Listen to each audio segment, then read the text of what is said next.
Hey folks, Nick Carrington here. We are here on a very cloudy, rainy, windy, kind of chilly Lake Sharpe here. It's the second day of August, and I have my friend Tom Sieburg here of Tom's Guide Service. He's came up from Nebraska.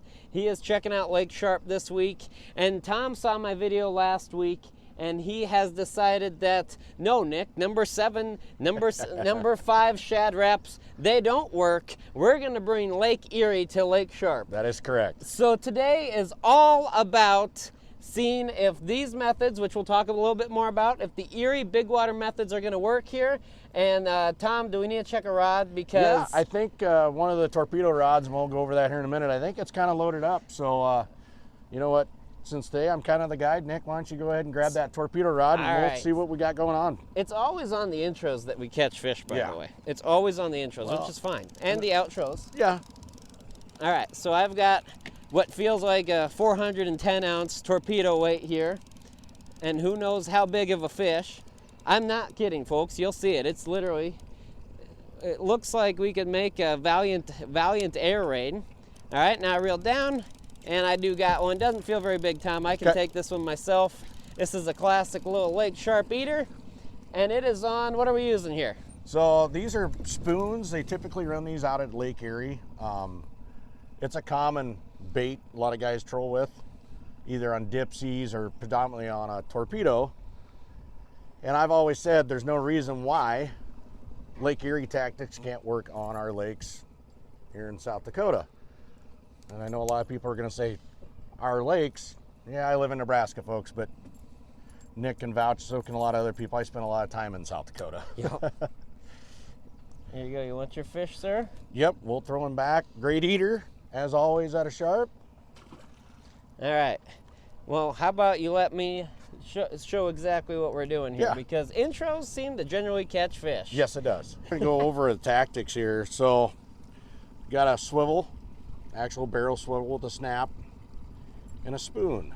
Now these are not like a Daredevil, they're actually made for walleye and trout, a lot of guys use them for. We got about a 10-foot mono.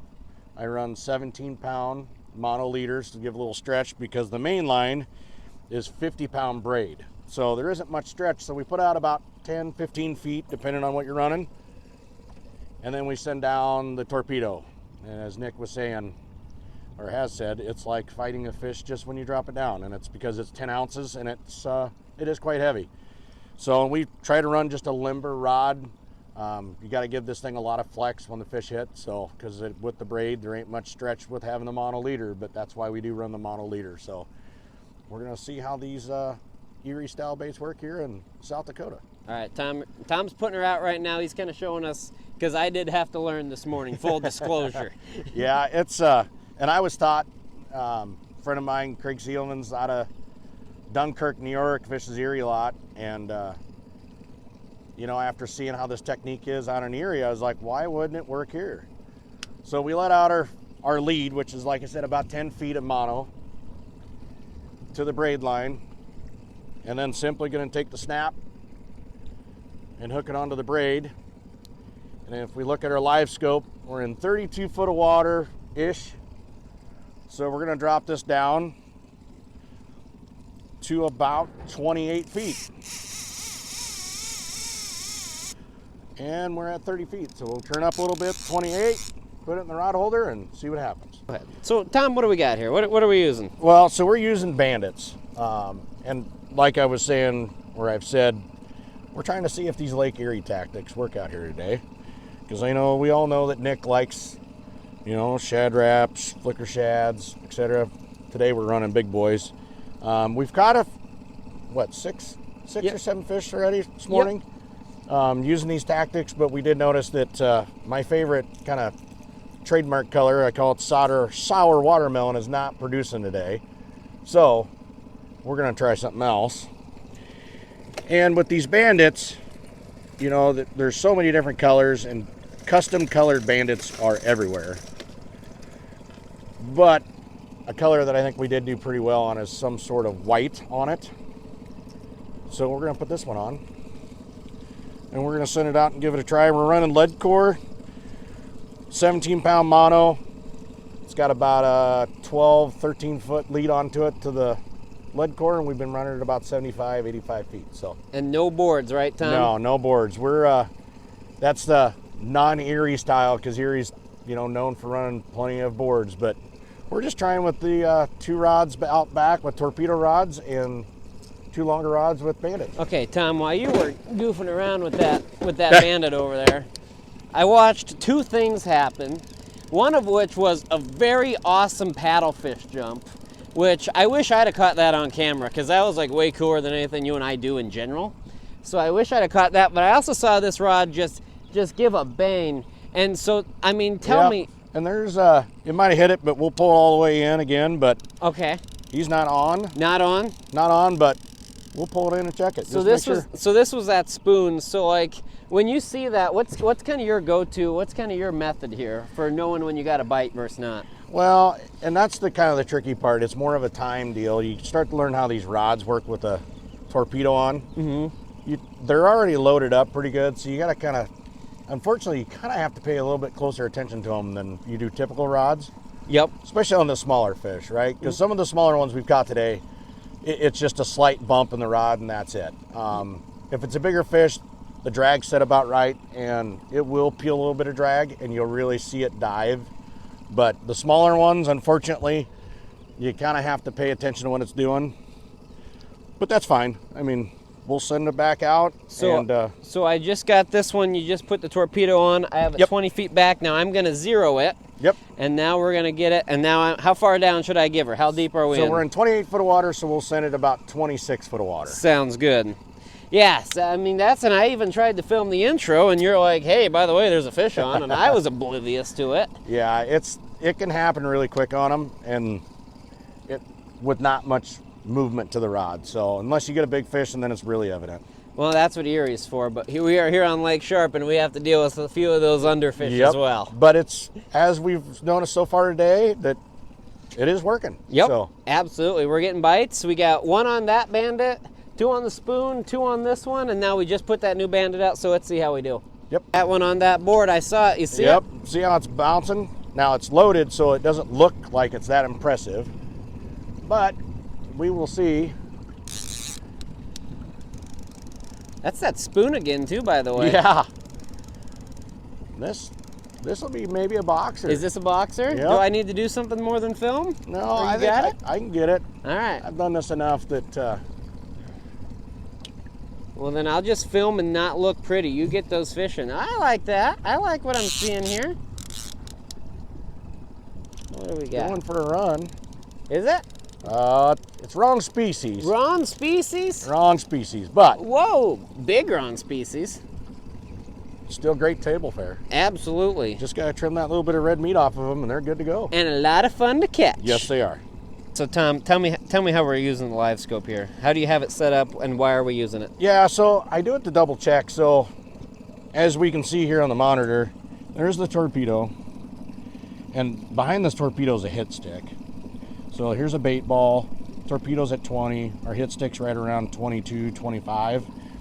And I just use it to kind of verify how the bait's running, because depending on what bait you put behind these torpedoes, they can run different. So this kind of just verifies what we're doing, and if we have to make adjustments, we can see where the pods of fish are. And well, that a bandit fish, Tom? Bandit fish. Finally.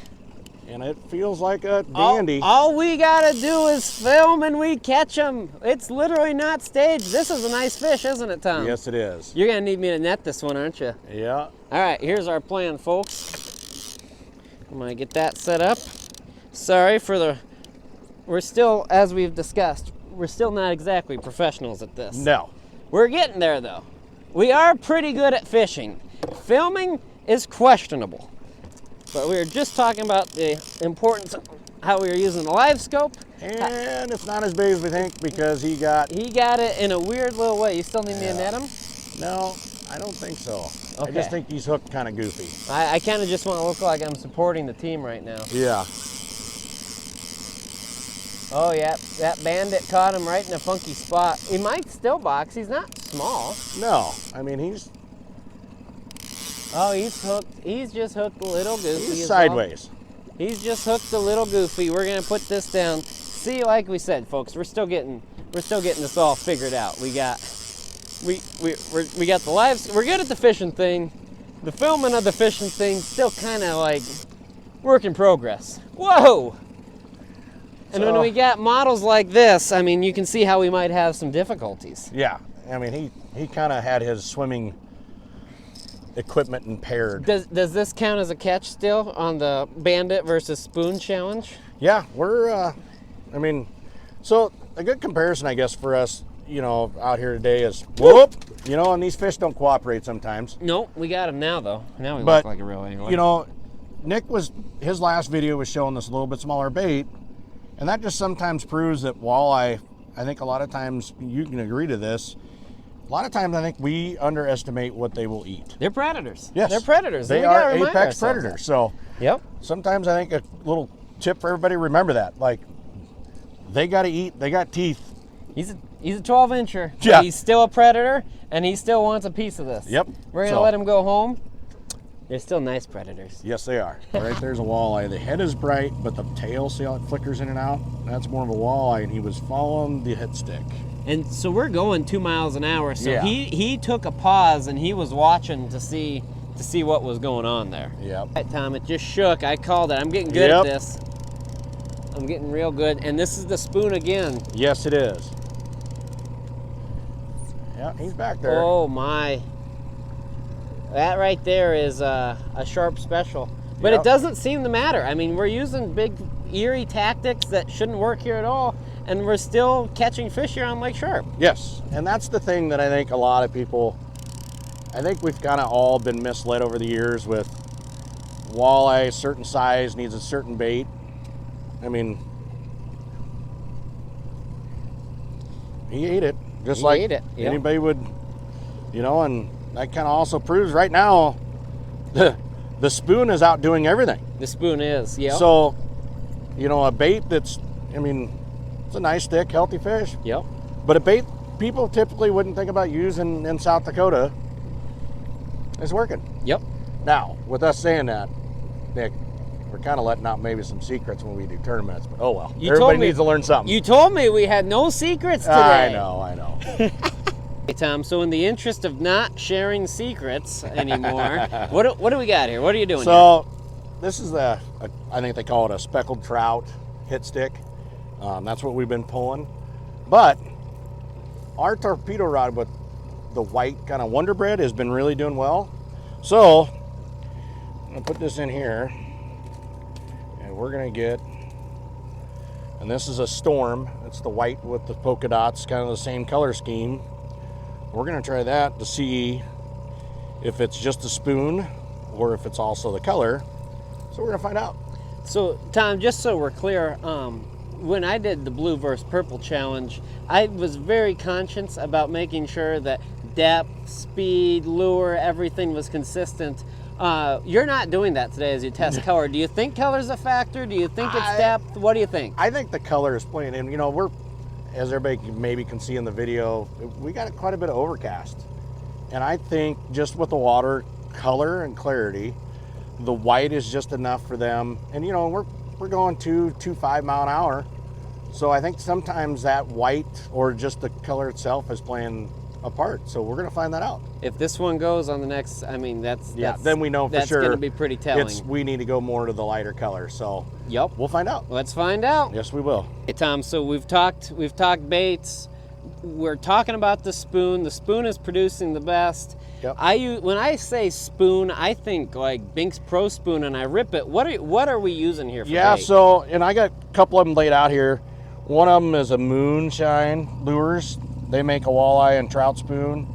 And then a VNC, and you made a comment when you seen it, you're like, I didn't know VNC, and so that's kind of the deal why I think it's kind of cool to showcase this is, you know, especially the spoons, we just don't see them in the Midwest. It is an Erie, Great Lakes type deal. So, and I've always said, and just have never took the time, because most time, you know, with us both being guides, we're always busy doing stuff.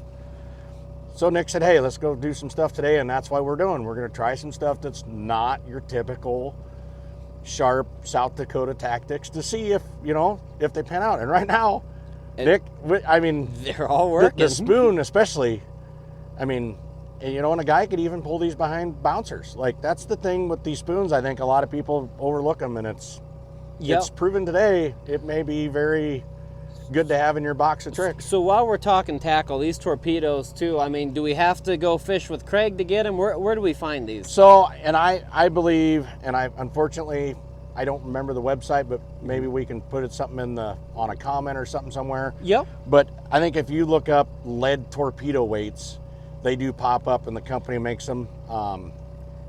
Craig's gonna, he'll be messaging me because I do know the company name, but I cannot think of it right now. But they make them in 10, 8, 6 different weights, and I mean, they're not.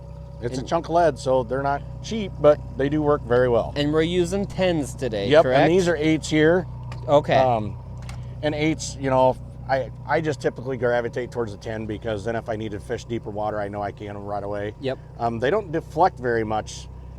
I mean, when we drop them down off the back corner of the boat, they're pretty straight down off the back corner of the boat. And one comment you just made to me as we were fishing was you can turn a lot tighter too because we don't have board rods out. We have the torpedoes, as you can kind of tell, just tracking directly under the boat. So it gives a little bit of advantage for boat control too. Yes, it does. And which sometimes that means if you see something that you need to go around in a hurry or something, you don't have to worry about line tangle. So there's benefits. And just one last thing. We're not giving our secrets away, but isn't Craig fishing Dunkirk like next week for NWT? He might, just a little bit. Good luck, Craig. Yes. It is yet another spoon fish here on Lake Sharpe. Good eater fish. And this ain't your standard blue versus purple, number 7, number 5 shad wraps. This is Lake Erie, has came the Missouri River. Tom, we've got some chaos in the boat. Both spoons have went. Yep. I think what we need to do is just reel them in, and we see which one is which. Yep. Which one of us has a bigger fish. I've got the old classic spoon. You've got the new spoon we just switched to. Yeah, I got the purple and silver, so. I don't know. How's yours feel? I don't know. Not bad. Not bad? And I don't think mine is a walleye. I think mine is going to be something else. You got something strange? Yeah, he's kind of fighting weird, but we'll see. I'm still practicing this for the first time. I think we both got double on white bass. You're thinking dual white bass action? Yes. Well, that's not fair because you can see mine, and I can see yours now. And I can see. So, but, I mean, they're not. These are the fun white bass. Look at that. I mean, so, I think we're kind of seeing that the spoon is definitely attracting fish. The spoon is getting fish, and I mean, these white bass, I mean, they're eating the same forage these walleyes are. There's a ton of forage back here. You got yours out faster than I did. There we go. Now I'm joining the team. Look at that. This is really cool. Something different, folks. Spoons on Lake Sharpe. Yeah. Behind torpedoes. Did you think this is how you were going to fish walleyes when you came up here to Pierce, South Dakota? No, but you know what? You got to try stuff different. I love it. This is what we're doing. We're practicing, we're trying, we're getting better. Yep. And we're going to throw these back. And now we should throw the fish back.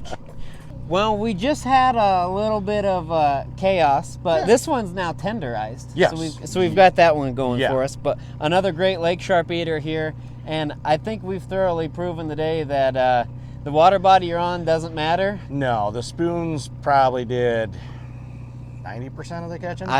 Especially as the day went on. The bandits were okay in the morning, but it's similar to what we saw last week too. That the fish kind of were a little bit more up, aggressive, and then they went down, and that's what these spoons got them doing. Yeah, we even caught a couple big catfish on them, some goldeneye. I mean, it was white bass. It was definitely the bait that they wanted. So yeah, we can't complain. And you know, anytime you can come to Lake Sharpe, we all know like this is why you come to Lake Sharpe. Absolutely. Right? Like it's a great fishery. It's got great eaters. Yep. And lots of them. Absolutely. So. And it was a lot of fun trying this new tactic out. That's what this time of year is for. Yep. Don't be afraid to try new things. Don't be afraid to put torpedoes and spoons on, because we proved it. Yep. You're not going to be wasting your time. You're going to catch some fish, and it's a pretty fun way to fish them. Absolutely. All right. Good fishing, folks.